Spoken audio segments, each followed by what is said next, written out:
आज प्रधानमंत्री जनाब नरेंद्र मोदी जी मध्य प्रदेश में बहुत ज़्यादा गुस्से में थे और उन्होंने कहा कि जो विपक्ष के नेता हैं, विपक्ष की जो पार्टियां हैं जिन्होंने अलायंस बनाया है, इंडिया अलायंस, उसने सनातन को ख़त्म करने की बात की है, सनातन के खिलाफ साजिश कर रहे हैं। प्रधानमंत्री जी, सबसे पहली बात तो मैं, आसिम वक़ार और मेरी पार्टी हर उस आदमी का विरोध करते हैं जो धर्म का सहारा लेकर राजनीति करते हैं, धर्मों पे बोलते हैं, धर्मों के बारे में टिप्पणियां करते हैं। ये गलत तरीका नहीं होना चाहिए। लेकिन प्रधानमंत्री जी ने पूरे विपक्ष को कहा कि सनातन का दुश्मन, सनातन के बारे में ये बोला, सनातन के बारे में वो बोला। लेकिन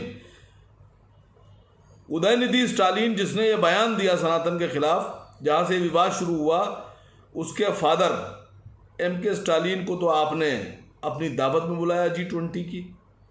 मोदी जी खड़े होकर हाथ मिला रहे हैं। एक ही दस्तरखान पर सबने बैठकर एक ही पंडाल में खाना खाया। MK स्टालिन साहब से तो आपने बिल्कुल नहीं पूछा, बिल्कुल भी नहीं पूछा, ना जिक्र किया आपने उदयनिधि के बयान का, ना आपने उनसे कहा कि सनातन के बारे में क्यों बोल दिया लड़के ने आपके, ना आपने MK स्टालिन साहब से ये कहा कि आप माफ़ी मांगिए। आप प्रधानमंत्री हैं देश के, भारत जैसे मजबूत देश के प्रधानमंत्री हैं, वो आप भी सनातनी हैं, आपको एक्शन लेना चाहिए था। क्यों एक्शन नहीं ले रहे हैं आप? दूसरी बात, झांसी की रानी के बारे में जो प्रधानमंत्री जी ने भाषण दिया है, उन्होंने झांसी की रानी जो हमारी माथे का ताज है, हमारे सर का ताज है, झांसी की रानी, जिनका एक योगदान है हमारे स्वतंत्रता संग्राम में, आपने बताया कि झांसी की रानी ने ये किया, झांसी की रानी ये किया, झांसी की रानी। जब झांसी की रानी का जिक्र आप कर रहे थे प्रधानमंत्री जी, तो आपको जयाजी राव सिंधिया का भी जिक्र करना चाहिए था। जयाजी राव सिंधिया, समझ गया ना कौन जयाजी राव सिंधिया?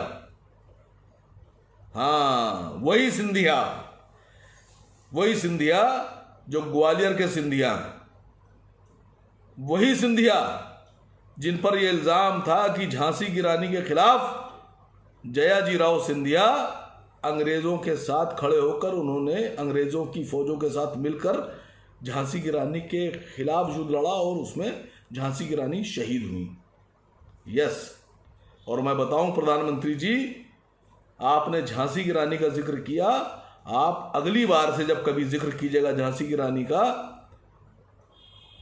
तो आप सिंधियाओं का जिक्र भी कीजिएगा, बिल्कुल कीजिएगा, ज़रूर कीजिएगा। देश सुनना चाहता है। आप प्रधानमंत्री हैं, आप बताएंगे तो लोग ज़्यादा यकीन करेंगे। और एक बात आखिरी में, प्रधानमंत्री जी, अगर हमारी शहीद झांसी की रानी आज जिंदा होती तो यकीन मानिए वो उस कमरे में, उस सोफे पे, उस जगह कभी ना बैठती जहां सिंधिया बैठते, कभी ना बैठती। ये सच्चाई है। और मेरा मशवरा भी है कि अगली बार जब झांसी की रानी पे बोलिएगा तो सिंधियाओं पे ज़रूर बोलिएगा।